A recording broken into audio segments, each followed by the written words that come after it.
প্রিয় কালেভালীবাসী, আসসালামু আলাইকুম।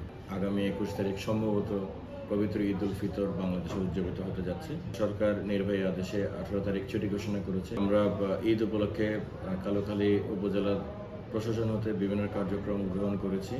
ঈদের সময় যাতে মহাসড়কে কোনো রকমের যানজট না হয় এবং কোনো রকমের দুর্ঘটনা যাতে না হয়, ওভার স্পিডিং যাতে না হয়, এই ব্যাপারে আমরা ইতিমধ্যে কার্যকর পদক্ষেপ গ্রহণ করেছি। আমরা ইতিমধ্যে কালোখালী থানায় এবং কালোখালী হাইওয়ে থানার ওসির সাথে আমরা এটা নিয়ে কথা বলেছি, মিটিং করেছি এবং তাদেরকে পর্যাপ্ত নির্দেশনা দিয়েছি।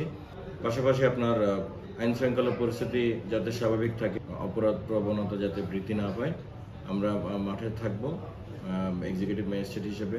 যারা ঘরমুখ মানুষজন বাড়ি যাবে তারা যাতে বাসে, ট্রেনে বা বিভিন্ন গণপরিবহনে যাতে অত্যাধিক ভাড়া দাবি না করে বা এরকম শিকার না হয়, আমরা সেই ব্যাপারেও ব্যবস্থা নিয়েছি।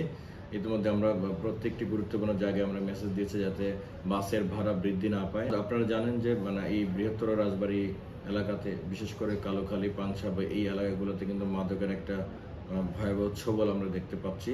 ইদানিং এই ব্যাপারটি অনেক বেড়ে গিয়েছে। আমাদের মাননীয় প্রধানমন্ত্রী জনাব তারেক রহমান এই ব্যাপারে নির্দেশনা দিয়েছেন যাতে মাদকের এই করাল গ্রাস থেকে আমরা আমাদের এলাকাকে মাদক নির্মূল করতে পারি। এই ব্যাপারে আমরা যথেষ্ট সচেতন আছি এবং আন্তরিকতা নিয়ে আমরা কাজ করে যাচ্ছি।